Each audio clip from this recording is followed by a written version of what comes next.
Hello everyone and welcome to another weekly recap.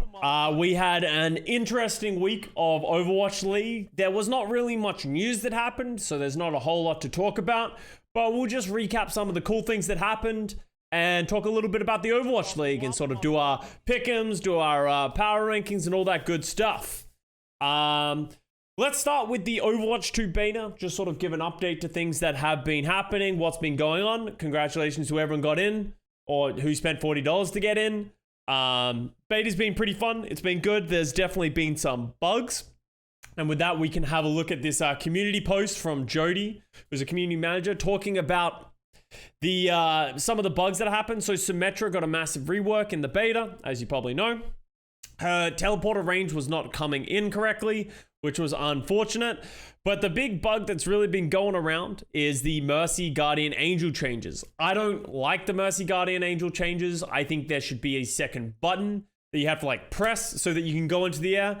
The way it currently works, that if you just hold down Guardian Angel, when you get to the hero, you just go into the air, which is really annoying. It creates more problems than it's worth. Most of the time, you end up canceling your res when you're Guardian Angel to someone. They've talked about it. It's probably going to change, so don't need to get too upset about it. But one of the funny things that did happen is that there was a bug with the Mercy Guardian Angel. And let me just show you the video. This one's from Frogger at the start of one of his videos. I think it highlights it pretty well. So with this Guardian Angel change, you can do like a bunny hop. Whatever this is, with these changes, you're able to just sort of go up and down time and time again. I can't explain it to you. Something is obviously not working as intended. If this stays in the game, Mercy is the most broken hero in the game. It's just never gonna die. So funny stuff that came in from the Overwatch 2 beta, but for the most part, the beta is in and it has been fun. You know, I played a bunch last week. Junker Queen is a lot of fun. I don't know exactly how effective her kit is going to be once we get to the Overwatch League level, but there's a bunch of things that need to be nerfed, but she's a fun hero. Nonetheless, she is a fun hero. There are some other changes coming through, but I'm not going to go through the patch notes in this video. If you guys want to find out my thoughts, just come and check out my stream, ask me some questions, but I've talked about it a bunch in the past. So let's talk about Overwatch League, because that's really what we're all here for. So over the weekend, we had some interesting matches, but the most interesting thing that happened is we had the teams get locked in, at least in the West, for the mid-season tournament. The top 8 teams have clinched. It does not show up on this graphic, but the top 8 right here are the ones that are locked in. Washington Justice did not make it to the mid-season madness. I've talked about this a lot, especially on the broadcast. This is a pretty catastrophic failure for the team. Going 4-7 in the regular season is just ridiculous for the quality of players that they have on their team. I've talked about the coaching staff. There was some terrible coaching decisions made in their most recent match against the London Spitfire with player subs, all that kind of stuff. So hopefully we get to see some changes coming in from the Washington Justice. I personally think the coaching staff needs to be looked at, especially starting from the top, because obviously something isn't working. It is not a player issue. You know, last year we excused, hey, maybe Jerry wasn't the best player, but they have Happy now, who's absolutely pounding. Their backline is really good. They have Vigilante of Age now as well, and they're still losing. So they need to look at some other directions. Hopefully we see some new things from them in the future. Boston Uprising did also fall out of there. And then the bottom 3 have just, you know, 1 win each to the New York Excelsior Paris Eternal and Vancouver Titans. Forever waiting until this August 14th moment. Or maybe they've been looking better. They can get it a little bit early. But the top 8 has been locked in. These teams are in. San Francisco Shock continue to go lossless. Sorry, I was going to say winless, which is just straight up not true. Looking good. And all these teams in the top end. We will see these guys in Hawaii for the mid-season tournament. In the East, it gets a little bit more spicy. As far as I'm aware right now, the Shanghai Dragons, the Hangzhou Spark, and the Seoul Dynasty have all punched their tickets to the mid-season madness tournament. Philadelphia Fusion and the Chengdu Hunters are really the 2 teams that are vying for this last 4th spot. There is a world... Adobe Cloud, please. There is a scenario in which Chengdu Hunters can qualify. The Philadelphia Fusion, if they lose one of their games and then Chengdu wins both of theirs, it could go close. Chengdu Hunters could get that position away from the Philadelphia Fusion. Unfortunately, though, the Chengdu Hunters are playing against the Shanghai Dragons and the Hangzhou Spark. The Hangzhou Spark is definitely a winnable game for the Hunters, especially with some of the gameplay we've seen from the Sparks, with them subbing in Architect to play that flex support. I could see Chengdu Hunters beating the Spark, but the Shanghai Dragons look to be back. Playing very well around, Fate and Lee Jae-gon have come back into the lineup, and Lip and Fleta look to be playing well. So, Philadelphia Fusion, they can guarantee their future if they beat Guangzhou Charge, who is their first match. And I think their second match is... Who's their second match, chat? I want to say it's Seoul. Yeah, I think it's Seoul. So I think Philadelphia Fusion has a tough one in Seoul. So it's unlikely that they're going to win both of their matches to guarantee themselves in. So a lot of the onus really heads onto the Chengdu Hunters at this point. The Chengdu Hunters can go 2-0 this weekend, then they will make it and kick the Philadelphia Fusion out, which would just be the most Philadelphia Fusion thing ever. It really would be. Convincing us that they're good only to go 4-6 in the regular season. Like, we were so high on this team in their first few matches. And now they're 4-6. They made it to the Kickoff Clash finals, so they still have it in them, but we just have not seen that in this tournament so far. So that's the standing so far for the weekend. There wasn't really too much to talk about in the weekend. Let's sort of give a quick recap to what happened in the week. In the Eastern region, I got 5 points. This is mainly because I did not change my my Pickems after seeing the first couple of matches. Philadelphia Fusion continue to suck along with the Hangzhou Spark. This was a weird match where Philadelphia Fusion just edged out the win. Chengdu Hunters are looking pretty good. They look to be improved on the back of Jinmu just playing that Genji, and on the back of some Gaga great dive compositions. Their backline's looking really strong. Guangzhou Charge still dead last. Very much dead last. Do not look to have any redeeming qualities right now, and that's why they got booty bopped by the Seoul Dynasty. Seoul Dynasty winning 3-0. The Los Angeles Valiant Hopium at an all-time low. A lot of us were very excited. We talked about it last week of, maybe Valiant are doing it. They're indeed not doing it. Valiant looking much weaker. I think we got a little too excited on the Marvel hype train along with the Molly signing. They did not look anywhere near as good. It wasn't great. It wasn't great. So with Chengdu's looking better, they beat down the Los Angeles Valiant. Then the Shanghai Dragons, as I said earlier, coming back into form, not just sucking anymore. We put a lot of Shanghai Doomium because Shanghai had refused to take the map off of the Fusion prior to this match. But Shanghai looking quite good. Seoul Dynasty beating down the Spark because Seoul is just the best team in the East and probably the world right now. I don't think it's too much of a hot take saying that is true. Maybe you can come at me if you are a San Francisco Shock fan or a Gladiators fan. But hey, that's just my opinion. Then we have the Shanghai Dragons who beat down the Valiant as well. I don't know what the fuck I was on thinking Shanghai was going to lose to not just Philly, but lose to the Valiant as well. I don't know what I was talking about. I think I was a little off the goop for this one. I think I remember doing some controversial takes on this one, so not too surprising to only get 5 points. On the West, I actually did a really good job. We had a pretty good run through it. The only match I got wrong was the Atlanta Reign versus Houston Outlaws, which technically I was correct on, except Atlanta Reign decided to just step off the point. And don't worry, I've got a nice little surprise for you here. So let's talk about that match right here. Quick update for the YouTube channel as a whole. We are going to be able to start doing reviews on the replay viewer. We have access to the replay viewer and I've been given the green light to use the replay viewer. So we're going to use it for evil for my first one. We're going to have a look at this Atlanta Reign C9 in which they unfortunately got off the point against the Houston Outlaws.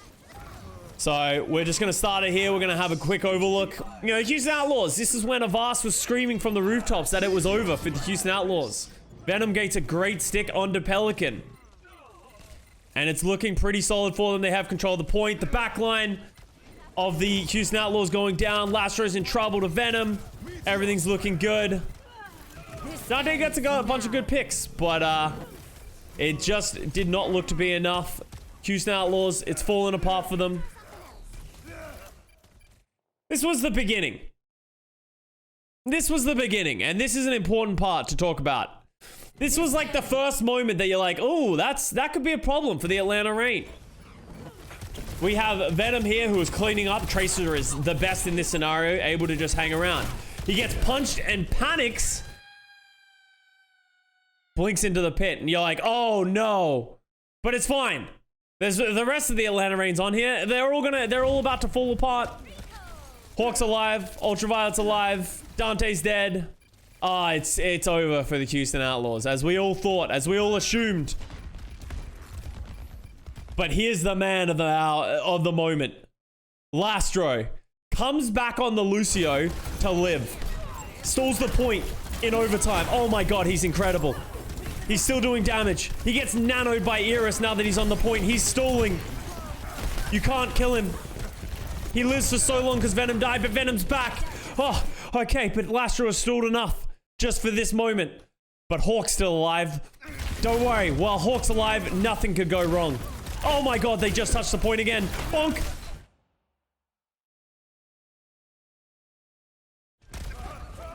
Hawk also falls into the pit. It's a tragedy, but it's okay. The Atlanta Reign, they still have numbers. They still have positioning. Dante, the Houston Outlaws have nothing left to go on. Dante's dead. Nero's back. Victory.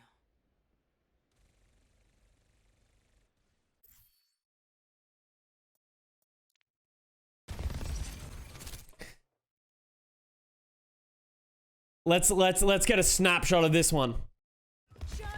Where's OG going? So Ultraviolet is on the point, and instead of running across the point because he's afraid of the damage of Merit, decides to route around through the pill to get back over to Ultraviolet. To OG to help him. It's weird because it's flex support and main support. OG has to step off the point because of all the pressure from Pelican and the lamp. He's literally 1 health. So he's alive. Nero uses the meteor strike in echo form to go into the sky, but cannot land again just in time. Venom's applying pressure to Iris, and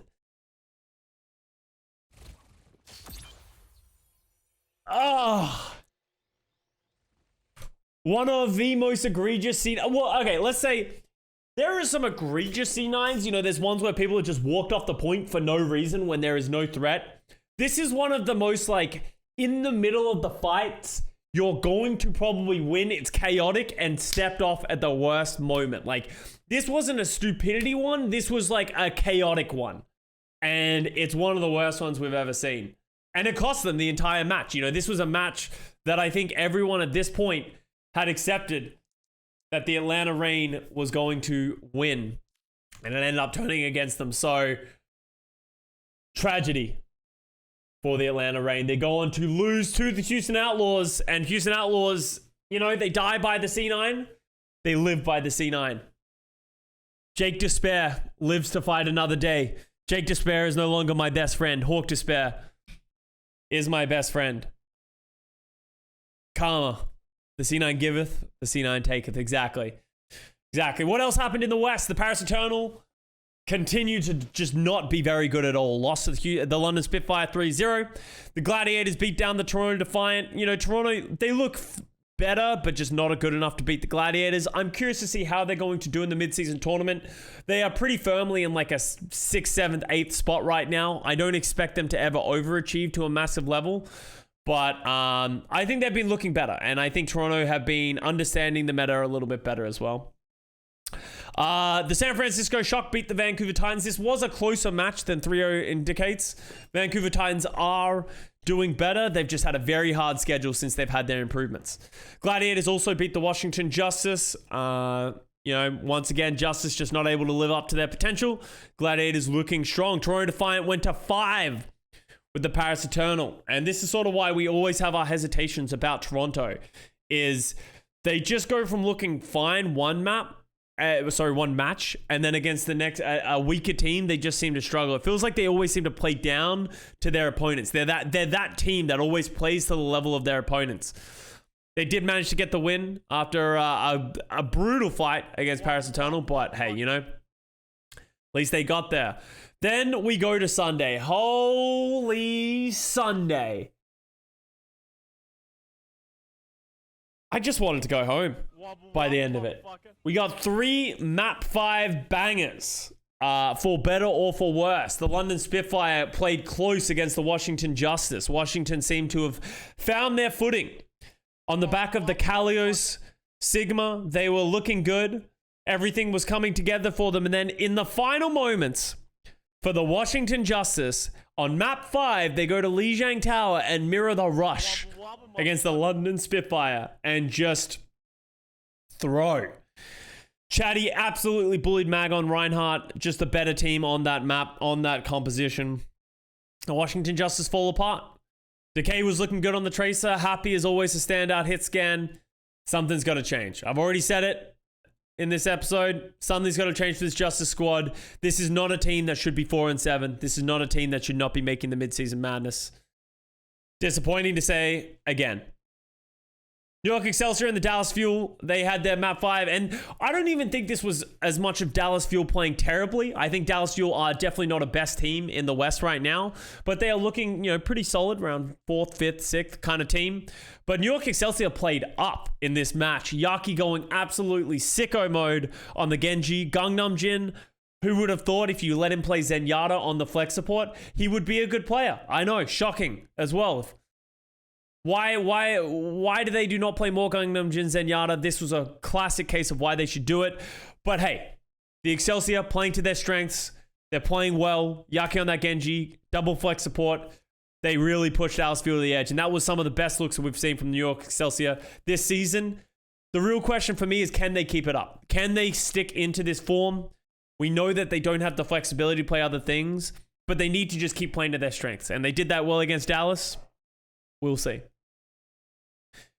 Florida Mayhem versus the Boston Uprising. Boston, the professional organization, going up 2-0 in this series, looking dominant. Florida seemed to have no answer to what the Boston Uprising were doing. You know, they were playing well. Everything was looking good. And then Florida just slowly claws their way back in the reverse sweep. I think you got to give a lot of credit to Exy here. Exy went crazy in the last few maps on that Sojin, playing exceptionally well. Really impressive stuff from them. I don't think Florida is anywhere near what their form was in the kickoff clash. Yes, they have qualified once again for the mid-season tournament. I had more faith that they could go on a run in the kickoff clash than they can in the mid-season tournament. It feels like they've been very shaky against some of these teams. But hey, if Exy is on form and if Exy is playing that well, anything can happen. And that's the powerhouse that they have on this team. Majed just feeds the entire game. Majed just needs to really get held back a little bit. It feels like his deaths are just on an absolutely ridiculous level. Still struggling with that. Someone's still a little all over the place. So maybe we'll see. Maybe we'll see. Itzel Ball is not it. Yeah, Itzel. I don't agree with them subbing in Itzel for these map 5s. But hey, you know, at this point, I don't really know really how to feel about it. There's just both these teams, they have moments and then they sort of seem to fumble the ball as well. I think before this week, Majed had 50 more deaths than the other player in the league. Yes, that is true because I said that on my last one, so it is true. Do you think Hydra will play with Exy now on the team? If Exy plays that way, it is unlikely that we will see anyone else play. So yeah, that is the Overwatch League. That's the Overwatch League weekend recap. So, wait, one second. What is this? Wait until it's almost over. Oh, is this the Genji Blade bug that I've heard about? I just got sent this link. Fall off the map. Do your swing. Blade ends. Swing is extended. Next blade you do is permanent, right?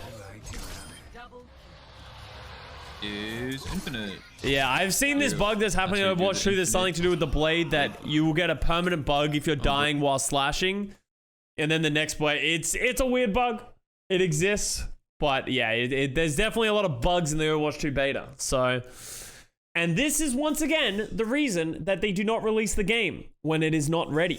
You know, a lot of people are like, why don't they just let everyone play? It is for stuff like this is why those things do not exist. Why we are not releasing the game at this point. This is why we play in a beta. Okay, let me do my upcoming pick'ems then. We got to do week 4 for the West and the East. Guangzhou Charge versus the Philadelphia Fusion. I just don't trust Guangzhou to do anything. I'll give Guangzhou a map because it's the Philadelphia Fusion. It's a very Philly thing to do to lose a map at this point. Shanghai versus the Chengdu Hunters. I'll give Chengdu a map, but I think Shanghai is going to shut down the Chengdu Hunters. Shanghai look to be in great form. Lip Flutter, they're back. They both had dominant matches with Fate and Li Gon in the lineup, and Moon saying, you know, that was one of our big issues in the past. I trust that Shanghai is going to be good. Seoul Dynasty versus the Valiant. Seoul is going to 3-0 the Valiant. Valiant has not looked great. I think the honeymoon period of having Marvel and Molly might be a little bit over, and Seoul Dynasty is just dominant. Then we have Chengdu Hunters versus the Hangzhou Spark. This is really the match of the weekend in the East, in my opinion. Could really go either way. On Plat Chat, I said Hangzhou's gonna make it, but I think I'm just gonna hedge my bets. I'm gonna say 3-2 to the Chengdu Hunters. This is gonna be a close match, but Chengdu has been looking better than the Spark as of right now. I'm not in love with the Architect Anna. I don't think it's great. Iron had a really poor match in their most recent one. I think Chengdu is good, and I don't think the Spark are going to have the ability to shut down Jinmu. If you can force Jinmu to switch off of Genji, I think it's good. But I think Chengdu is going to be able to beat down the Spark, but Shy and Alpha Yi will give them 2 maps. They will get them 2 maps for sure. Chengdu are very lucky their supports are so good. I wouldn't say luck, but they are very fortunate they have great supports. Shanghai Dragons are going to 3-0 the Guangzhou Charge. Seoul Dynasty is going to 3-0 the Philadelphia Fusion, as they always do. I feel like Philly really rely on how good their DPS lineup is, and Seoul just have them matched. And Philly has just never really ever been able to, in what I remember, take it to them. And then the Spark is going to beat the Valiant. I'll get the Valiant 2 maps. This feels like another map 5 banger. I think Spark is just always going to be competitive in their own way, right? Charge 3-0s both games this week. Sure. Whatever you say. Now let's head over to the West. Oh, we got a short week this weekend. Only a 2-day match on Sunday. Interesting. Houston Outlaws versus the New York Excelsior. I don't believe that New York is going to be able to replicate the same level of performance as they had in their most recent match. I don't think they're going to be able to play. Yaki's going to play Genji that well consistently. Gangnam Jin's going to be able to have that much impact on Zen. Always. Yes, New York Excelsior look better. Not good enough to beat the Houston Outlaws. Houston have been a solid team. They just beat Atlanta, obviously in a close series. They played against the Gladiators, and that match was close-ish. I'm not in love with the Houston Outlaws, but I don't dislike them enough to give New York Excelsior the win on that one. Trying to Defiant versus the San Francisco Shock. I think Shock is going to booty bop the Defiant. Shock are playing with so much confidence right now that I don't think Toronto is going to be... This is going to be a hard match for Toronto. I'm not even going to give them a map. Atlanta Reign versus Paris Eternal. That's just 3-0 for Atlanta. Atlanta's looking quite strong. I like the flexibility that they have with Hawk. Yes, they struggled against the Outlaws, but my big problem with Atlanta is they have these really high highs, but then they have these really mid performances. Paris is not going to be able to force a middling performance out of Atlanta, I do not believe. Vancouver Titans versus the Washington Justice. 3-0 to the Vancouver Titans because heck the Justice. Actually, no, I'll give them a map. The one map that they decided to play Decay. And then they are just going to lose. Houston Outlaws versus Boston Uprising. I'm going to go 3-1 for the Houston Outlaws. Boston have been improved. They can take a map off the Outlaws. Outlaws knows how to drop the spaghetti, but it is not enough to get it. A classic case. Gladiators is going to 3-0 the Florida Mayhem. I think Florida are just going to get outclassed by the Gladiators. I think that they are going to punish everything that Florida do, and I'm not in love with how Florida is playing right now. It feels like they're relying on individual brilliance and not the coordination from their team. Boston always beats Houston. Hey.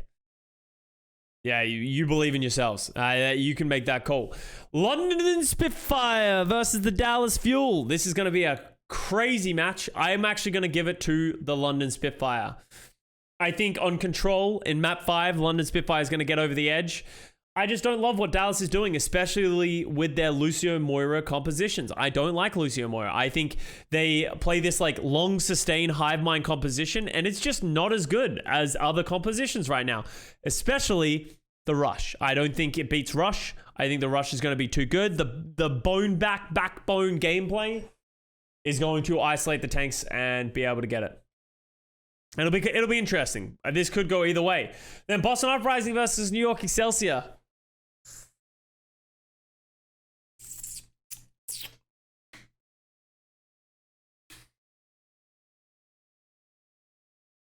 Oh, is it double push?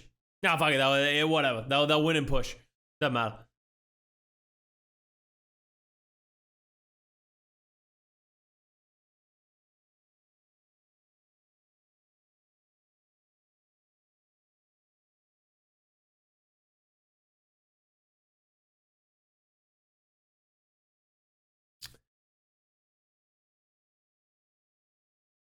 I might change this one. I'm gonna go 3-2 New York to Boston. But if New York looks really good in their match against Houston, then I'll probably switch this. But as I said in this match against Houston Outlaws, I don't think New York can replicate that performance. I don't think Yaki and that is going to be able to play that way. I think we're getting baited. I think NYXL is baiting everyone into thinking that they're a good team.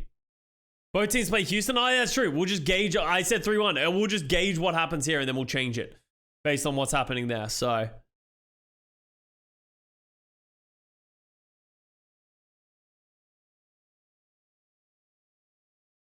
but It's All Ball. It's All Ball's not awful. It's not great, but it's not awful.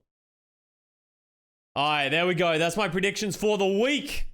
That's them locked in. Take them with a grain of salt. As I said, I reserve the right to change them at any moment and get 5 points in the East. You know, if that's what I want to do with my life, that's what I'll do with my life.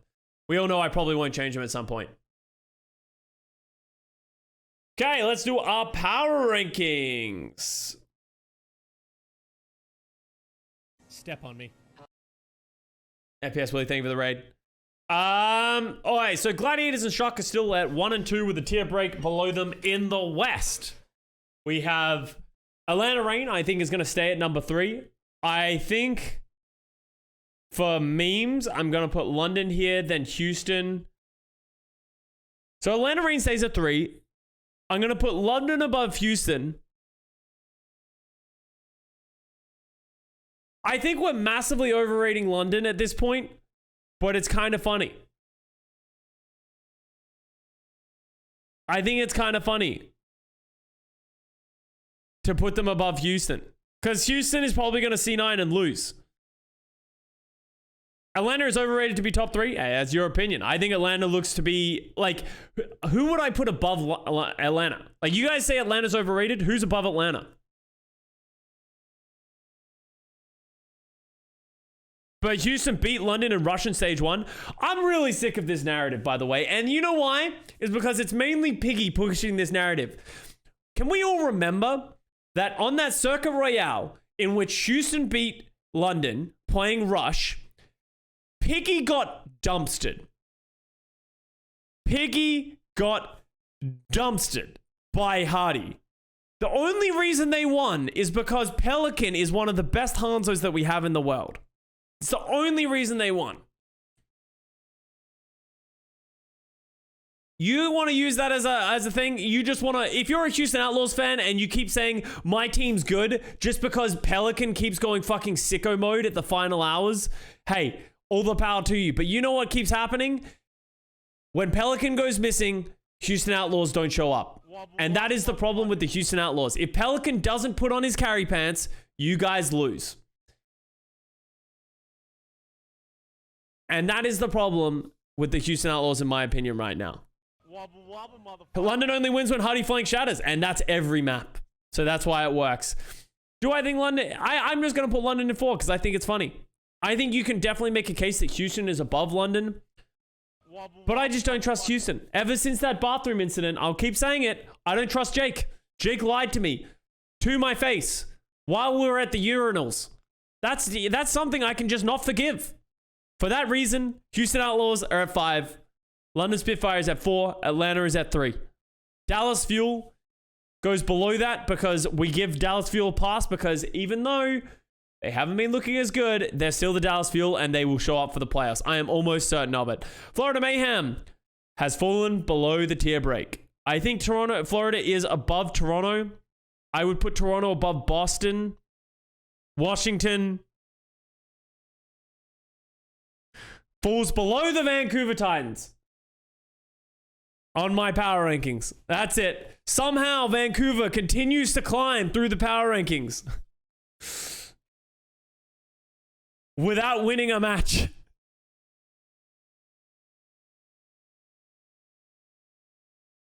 Vancouver, you're popping off. Good job. New York Excelsior, I will put you above Paris.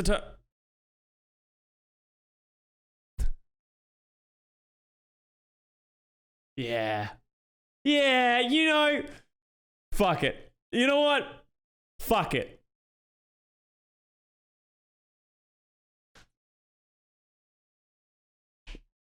I think New York Excelsior.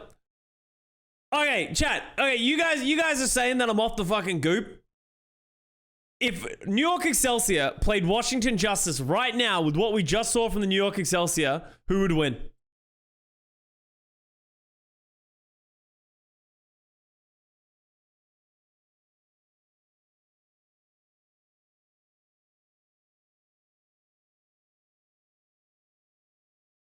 $50-50, honestly? Exactly.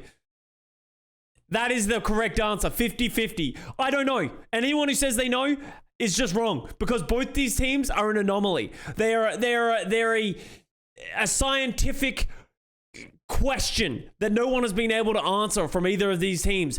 Well, they have the talent to be able to play. No, shut the fuck your talent. And for that reason, Washington Justice goes below the New York Excelsior just because I think it's funny. The Vancouver Titans are going above because they have the talent, and I just think they've been looking better in their most recent matches, so I respect it.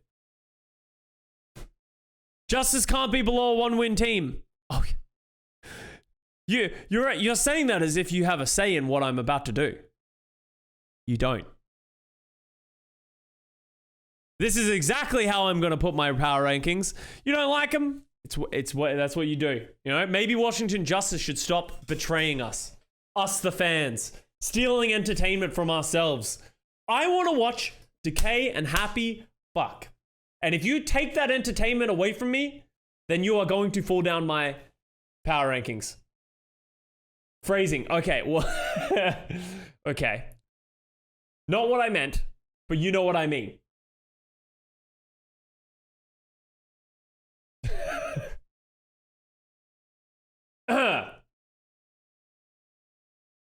Alright, and that is my Western power rankings. Paris remain at the bottom with the tier break next to them.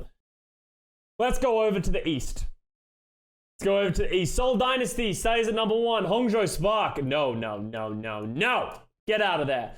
Shanghai Dragons are going in. Actually, no. No, actually, no.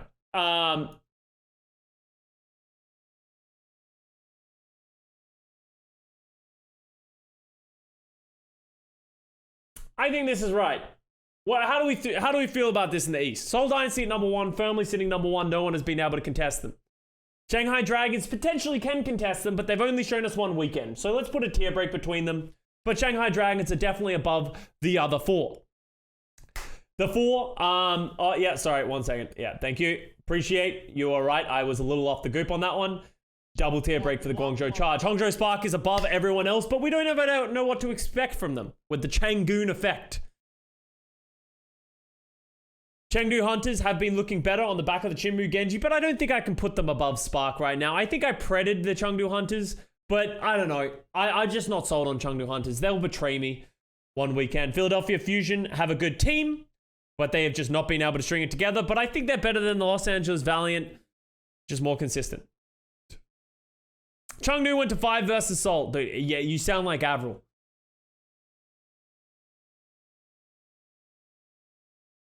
You know what Chengdu also does? Lose to random as fuck teams. Are we just going to bring up random past performances? Let's have a look at these. They also, the week before that, oh, well, I guess that's a different matter. But they lost to the Valiant. They have only so far, yes, they went to 5 with Seoul Dynasty, but then they just beat the 3 teams below them, right? Like, so, yeah, they went to 5 with Seoul, but they also just, the last 3 wins, everyone's like, oh, they've been winning so much. They beat Philly, Valiant, and Charge. That's not crazy wins from any of these teams. And I just don't trust Chengdu. You aren't even bringing up current performances. That's true. That's true. But hey, I think Spark have a better roster and a more filled out roster than Chengdu Hunters. Could the Spark Chung do it with the Chunggoon? Yeah, fuck it. Yeah, Spark could absolutely be worse than Chengdu Hunters, but I just don't believe in them. And for that reason, I'm not putting them higher on my list. And that is my East. I think Hangzhou could be in the tier break with Shanghai. No, absolutely not. As I said, like, I don't even know if Spark is above Chengdu. Like, I just don't. Like, they're both statistical anomalies.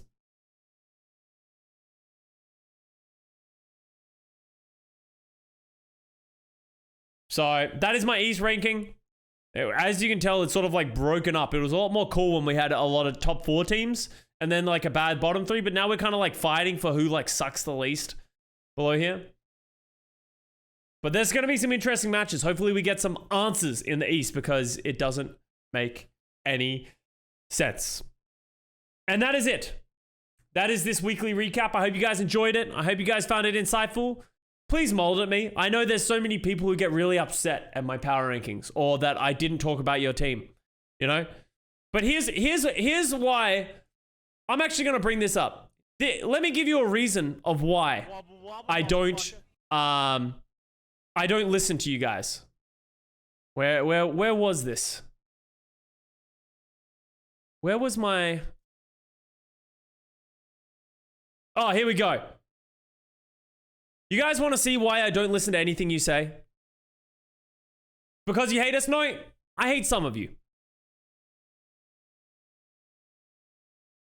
Let's talk to this guy. So I said in this, I was just catching up Bad Pachimari on this thing.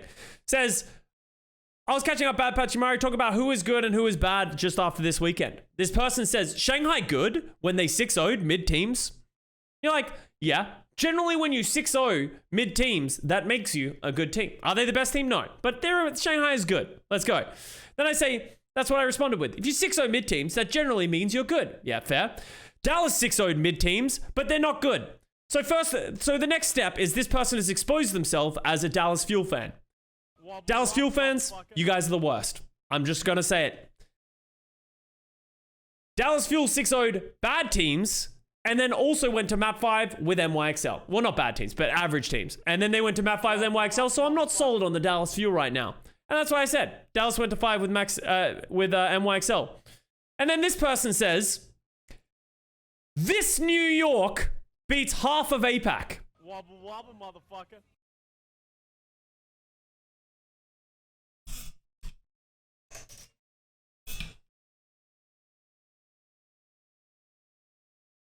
And I'm like, whoa, okay.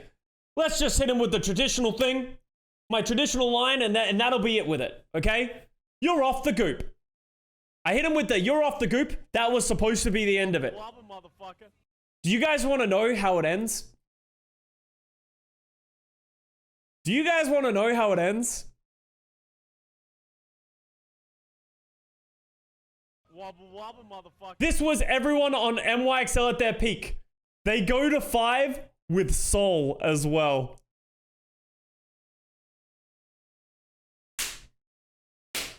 Wobble wobble, motherfucker. New York Excelsior goes to 5 with the Seoul Dynasty. Currently right now. Wobble wobble, motherfucker. This is why we don't argue with you guys. And this is why I don't listen to you guys when you say I'm off the goop, because the more you guys talk, the more you guys dig yourself a grave. So what did we learn? Wobble, motherfucker. You guys can go at me. Do it. It's fun. It's great content. I appreciate it. But we're all having fun, and it's all entertainment. And I hope you guys have been enjoying the Overwatch League. We're heading into the mid-season madness.